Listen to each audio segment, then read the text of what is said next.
What's up guys, Aubrey back here with you for another video, and today I'm going to be answering the question of what is the best beginner motorcycle. Now in my opinion, there's three things that make a bike good for a beginner. The first thing, number one, is that the bike needs to be relatively low in power and easy to handle. Now I know everyone has that one uncle or friend that says they started off on a 600cc or 1000cc and they are just fine, but the truth is, if they're going around telling beginners to start off on a 600cc or a 1000cc, then they're probably not fine.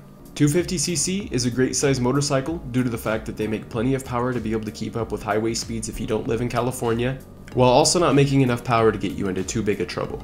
Number two, for a bike to be good for a beginner, it needs to be reliable enough to not have too many issues, while also being cheap to fix when those issues do pop up. It's going to be hard for you to get a lot of riding experience if your bike is just sitting in the shop all the time waiting to be repaired. And I'm sure a beginner wouldn't appreciate the high maintenance costs that come from companies such as BMW or Ducati. Number three, purchase price. Let's face it, a big thing for a lot of people looking to get into motorcycles is purchase price. For a bike to be a good beginner motorcycle, it needs to be cheap and plentiful. You should be able to get them for below $2,000 in decent running condition if you look on sites like Craigslist, OfferUp, or Facebook Marketplace.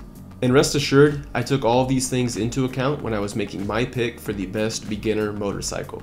It didn't take me long at all to make my decision after taking all of these things into account, because the best bike for a beginner is clearly a Honda Rebel 250, years 1985 to 2016. It's the best bike for beginners.